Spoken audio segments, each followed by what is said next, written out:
Entonces, toda persona actúa singularmente para adquirir, ejercitar o perder sus derechos. Estos derechos pueden ejercerse respecto de bienes con o sin valor de intercambio económico. Entonces, los derechos sin significado económico, los que emanan del matrimonio, de la paternidad, del honor, del mérito ciudadano. Otros tienen sentido del intercambio humano por su valor y pueden ser representados por una suma de dinero, y a estos últimos se les va a dar el nombre de todos los derechos patrimoniales. Este sentido pecuniario de los derechos va a aparecer en el procedimiento formulario, y todas las fórmulas que llevan una condena están concebidas de manera que lleven a una condena de ¿qué?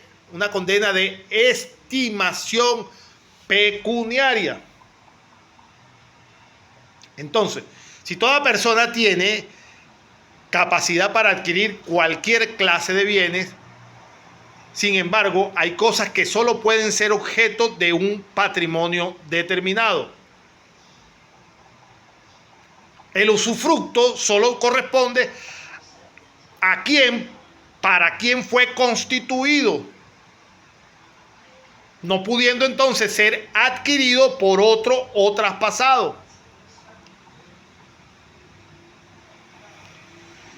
De manera tal que las acciones penales solo iban a corresponder a quien la ley le daba la facultad de poder ejercerla normalmente.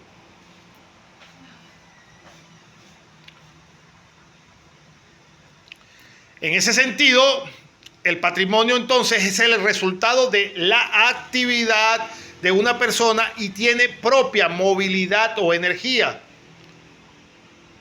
Y esta movilidad va a ser la esencia de esa misma razón.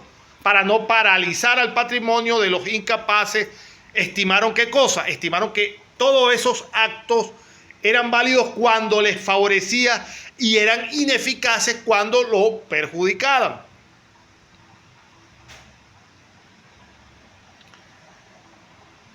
Para ir concluyendo, sabemos entonces que el patrimonio era un elemento que estaba perfectamente unido a la persona mientras que ésta permaneciera viva. Estaba perfectamente ligado a ella. Y del patrimonio nace, vive y desaparece en relación constante con el estatuto legal del individuo. Y con su capacidad legal ¿de qué? De actuar. ¿De acuerdo con qué? Con lo dispuesto en el sistema romano. Insisto, el patrimonio estaba perfectamente ligado ¿a quién? Indivisiblemente ligado a la persona mientras ésta estuviese viva. Y iba a depender de una sola característica, de su capacidad legal de actuar de acuerdo a qué cosa, de acuerdo a todo lo que estaba dispuesto por el sistema romano.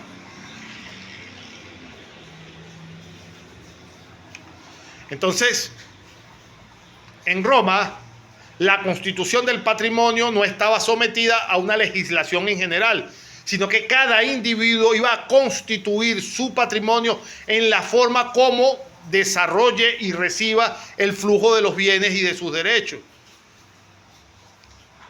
En la época ya republicana, el patrimonio estaba ligado ¿a quién? Al pater familiae, al jefe, al del grupo familiar, y los bienes que lo forman son los que él tenga y adquieran y los que aporten por sus actividades todos los miembros de su familia.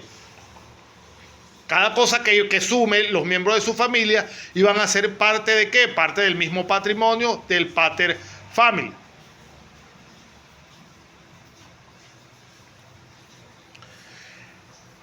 La relación que existe entre la capacidad y patrimonio es que ella es el derecho de adquirir bienes y contraer obligaciones. Esa es una de las principales relaciones que va a existir entre la capacidad y el patrimonio. Va a ser que la capacidad y el patrimonio van a estar unidas en que aquella es el derecho de adquirir bienes y la de contraer las obligaciones. Mientras que el patrimonio es el hecho de que alguien tenga bienes en dominio u otra forma y sea acreedor de obligaciones determinadas, válidamente contraídas y que representen siempre un valor económico.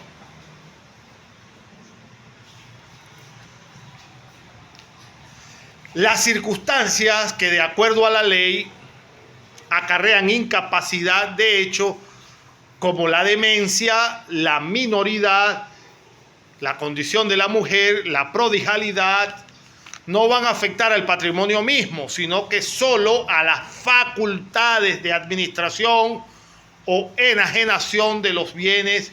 Así, igual pasa con el menor de edad, que no puede enajenar sus bienes, pero sí puede seguir recibiendo dinero. Más lo que no puede es liberar al deudor de sus obligaciones. Y en cuanto a los cambios de estados, ya denominados, ampliamente vistos, las disminuciones, la capitis diminutio o la pérdida de la libertad, traen consecuencias, estas sí traen consecuencias en relación al patrimonio.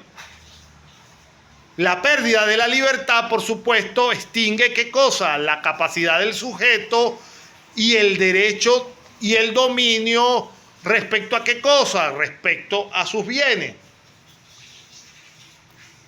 Es importante hacer este pequeño señalamiento nuevamente para que no se me disgreve la palabra, un poco larga y extensa la charla. Pero para que se me entienda, esta parte medular es importante. He tratado de explicar completamente el patrimonio de manera coherente sin perder mucho el sentido. Y entonces hay puntos que me retrotraigo, mis estimados estudiantes, primero para preguntar, por favor, si todavía se me escucha algo. Joely, ¿todavía me escuchas, por favor? Sí, profesor. Ok, pero entonces, gracias, Joely. Disculpa que pregunte eso, pero es necesario para mí saberlo. Entonces, es importante saber entonces, nuevamente, en la parte de la afectación, ya estamos en la parte de la afectación nuevamente, para que se entienda claramente que las circunstancias que correspondientes a la ley que acarrean en la disposición del patrimonio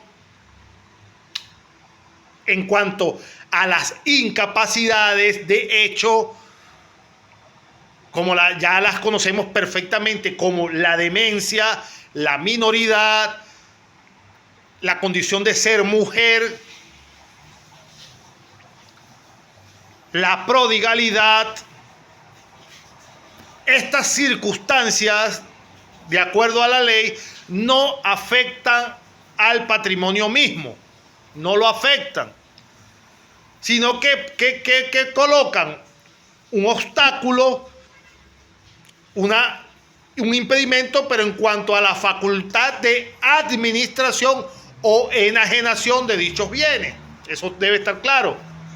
De igual manera, en cuanto al menor, que es otra de las incapacidades, al menor no puede tampoco enajenar sus bienes, pero sí puede seguir recibiendo dinero. Y otra cosa que no puede hacer es liberar a un deudor de su obligación que tiene contraída con él. Eso tampoco lo puede hacer el menor, porque eso correspondería a una disminución del patrimonio. Y acuérdense que la ley lo que buscaba era proteger el patrimonio. En cambio, y distinto es, estamos hablando de las afectaciones del patrimonio. Cuando se cambiaba de estatus, se perdía el estatus, la llamada capitis diminutio o la pérdida de la libertad, en español castizo, o la pérdida de la ciudadanía, todas las capitis que existían, la alteración en las relaciones familiares, Esto sí traía como consecuencia una relación con el patrimonio. ¿Por qué? Porque la pérdida de la libertad extingue la capacidad del sujeto y su derecho de dominio con respecto a los bienes. Y en cuanto a las obligaciones, estas iban a pasar a ser obligaciones naturales. En cuanto a la pérdida de la ciudadanía, hace perder los derechos civiles propios. ¿Propios de quién? Propio, por supuesto, si pierde la ciudadanía, propio de los ciudadanos romanos. Y así su matrimonio se iba a extinguir, eso ya lo hemos estudiado. Y sus derechos desaparecen ¿en qué cosa? Tanto en los bienes como en las obligaciones. Entonces los efectos en el estado de la familia son diferentes según sea qué, según sea el vínculo que se vaya a romper o que se establezca. La mujer que celebra convenio in manu, es decir, entra al poder de su marido, pierde su derecho a los bienes que pasan en el poder de ¿quién? El poder de su marido. Eso ya lo hemos estudiado. Igual situación se iba a producir en caso de ¿qué? En caso de la drogación, la adopción de un suyuri. Todos estos temas ya lo hemos tocado. En cambio, si un hijo sufre capitis diminutio por emancipación, adquiere capacidad para empezar a formar ¿qué cosa? Su propio patrimonio. Entonces, cada persona tiene un solo patrimonio y no se concibe una multiplicidad de patrimonio. Para un solo sujeto jurídico, entonces por excepción, el emperador sí tiene o sí tenía un patrimonio familiar y un patrimonio como príncipe. Era la única excepción que se establecía en el derecho romano.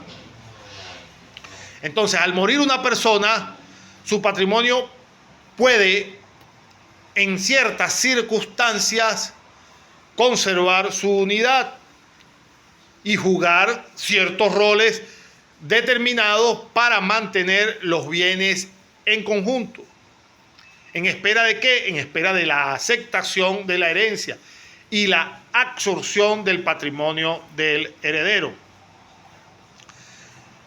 Las sanciones penales por los delitos que cometa el titular pueden afectar siempre ¿qué? A su patrimonio, sea que éstas se apliquen al patrimonio mismo o que la pena misma vaya a contemplar fuera de la sanción corporal, otras disminución de el haber o su transferencia al Estado o al erario público, es decir, la venta en pública o la subasta dentro de lo que se conoce como la pérdida de la titularidad y su transferencia en sucesión, ya sea a sus herederos o al Estado mismo. Se puede decir entonces, en resumidas cuentas, que el patrimonio sigue la suerte del titular a quien pertenece. El patrimonio, así como ha sido formado por su titular, puede ser destruido por él mediante la enajenación de los bienes que lo forman o simplemente a la renuncia de dichos bienes. Sin embargo, no le es posible traspasar su capacidad propia. La destrucción del patrimonio no se produce por un acto que afecte a la universalidad, sino por destrucción o enajenación de cada uno de los bienes o por los derechos que los constituyan. En ese sentido, entonces, vuelvo a repetir el resumen establecido. Y es la frase que me quedo con esta, para terminar esta parte, que el patrimonio siempre va a sufrir o a seguir la suerte del titular a quien pertenece. El patrimonio siempre va a sufrir o va a seguir la suerte de quien pertenece.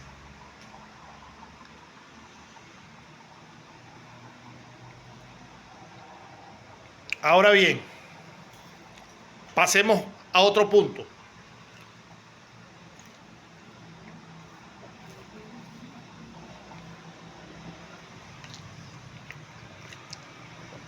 Disculpen, pero estaba tomando un poquito de agua.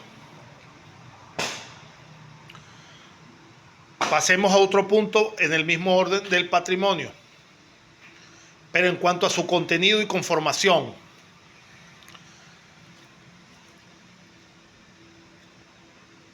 Hablemos de las cosas.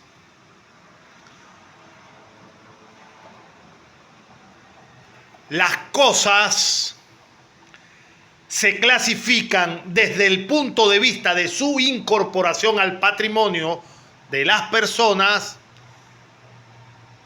en cosas que están fuera del patrimonio y cosas que están en el patrimonio. Estas se denominan bienes. Las cosas que están en el patrimonio, a su vez, pueden estar bajo el poder actual de quien lo ostenta, de quien ostenta el derecho sobre ellas en su posesión o en su simple detentación. Voy por parte. Parece sencillo, y sí lo es, pero que no se preste a enredo de mi parte, hablándola completamente más claro. Las cosas se van a clasificar desde el punto de vista de su incorporación al patrimonio en cosas que están fuera del patrimonio y cosas que están dentro del patrimonio. Esas cosas se van a denominar bienes o bona, como lo dicen en latín. Ahora, estas cosas que están en el patrimonio, a su vez, pueden estar bajo el poder actual de quien ostenta un derecho sobre ellas en su posesión o en simple detentación. Las cosas extrapatrimoniales están más definidas en su situación, pues constituían una excepción a la regla de que todos los bienes pueden ser de los hombres potencial o realmente.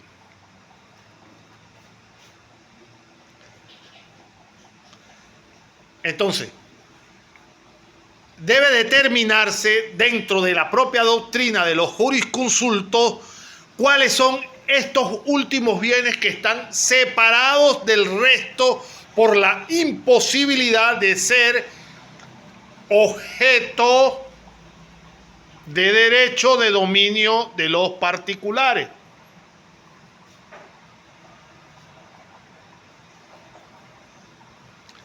Se llaman entonces cosas las que están en la naturaleza. Eso es obvio. De manera que pueden llegar a estar entre los bienes de alguien. Pueden estar dentro de los bienes de alguien o no pueden estar.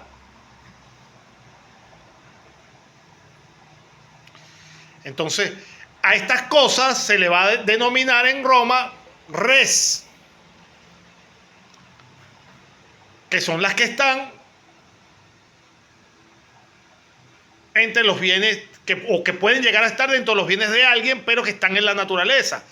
Res. Ahora, a la pecunia, por el contrario, es lo que en verdad y actualmente es lo que se va a encontrar dentro de algún patrimonio.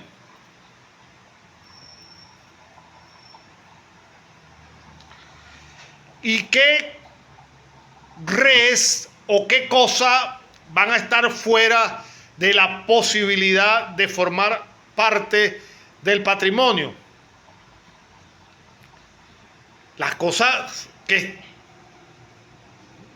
necesariamente no van a formar parte del patrimonio son aquellas cosas que están dentro del derecho divino, que son las cosas que estaban consagradas, es decir, solemnemente dedicadas a los dioses superiores. ¿Por la autoridad de quién? Del pueblo romano, expresada en la ley, en los senados consultos, y permanecen en este estado mientras no sean desafectadas o no sean desconsagradas. Las cosas religiosas que constituyen los lugares destinados a qué cosa, a los sepulcros o los lugares en que se entierra un muerto, si se obtiene el permiso del dueño y si no hay ningún tipo de prohibición legal y siempre que sea suelo romano. Y finalmente las cosas santas, que son lugares especialmente destinados y cuyo respeto o integridad se iban a encontrar bajo la protección de ¿quién? De los dioses, como por ejemplo las murallas de la ciudad o los deslindes o los predios mismos. Estas cosas estaban excluidas de encontrarse dentro de los bienes o dentro de los patrimonios de ningún ciudadano. Entonces, las cosas que son de derecho humano sí pueden ser públicas o privadas. Toda esta distinción es la que hacían